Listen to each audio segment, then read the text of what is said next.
I was a kid growing up in Sykesville, I really struggled with feeling like I was alone, with this sense of insecurity, inferiority. All the shyness came from that, I'm sure. Just the unpredictability of what the next week, the next month, or the next year might bring. My parents were divorced when I was probably 1 or 2 years old, and so I don't have any recollections of knowing my father growing up and grew without my dad, knowing him. Without a dad, and my mom was gone a lot. She was gone a lot in the evenings. I walked these streets a lot at nighttime. So, I was out all hours taking care of myself. About 1968, I think it was, my mom came to me and she wanted to get a fresh start in life and move. And I begged her not to move me. I was attending South Carroll High School. I was just in my first year there. Just finished up my first year at South Carroll. And so she worked it out that I could move in with a family right here that were close friends of ours, and I moved in with them and lived with them for about a year.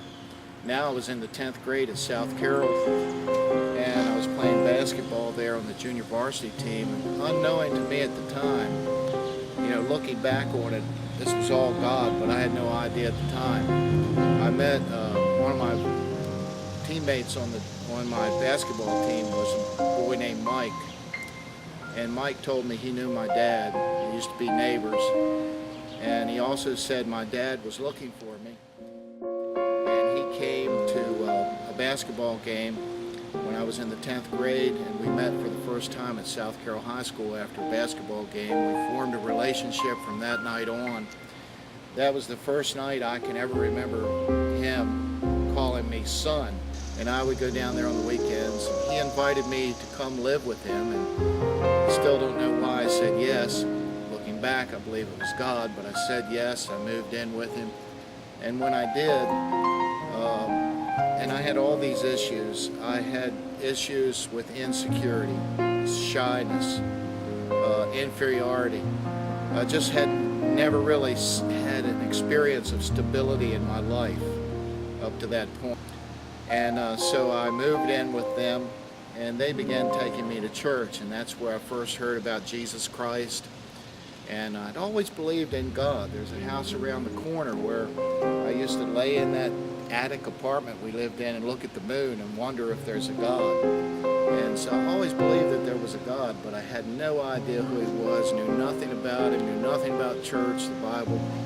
But they started taking me to this church in Elk Ridge Baptist Church, and that's where I heard about Jesus Christ and that he could forgive my sins, give me a brand new start. That's the thing that clicked with me, that I could be new, I could have a new confidence.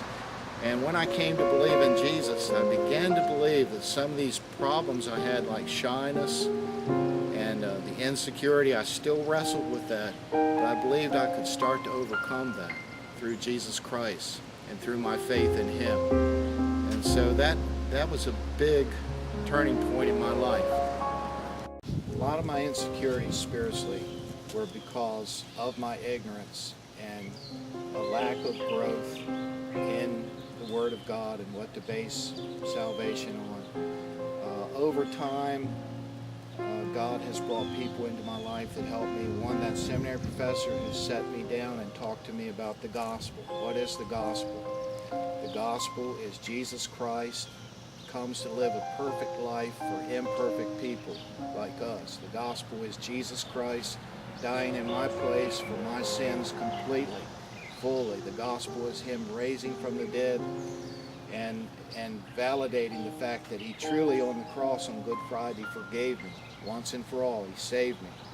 And so that began the journey of, hey, security with God is not based on what I feel, not based on what I think about myself, not based on who I am, not based on what I've done. My security is totally based on the gospel of Jesus Christ. And what is God's verdict of me through that gospel? I'm not guilty in God's sight, and I am righteous in God's sight just as righteous as his own Son, Jesus Christ. And over the years, I've grasped that more and more.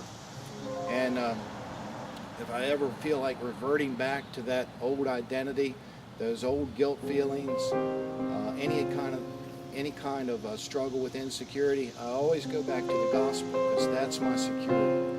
The gospel of Jesus Christ is what I'm going to stand on and die on. That is security. And that's my identity. I'm not that person who grew up here in the streets of Sykesville. God used all that for good, but I'm not that person. I'm a new person, and my identity is in Jesus Christ alone.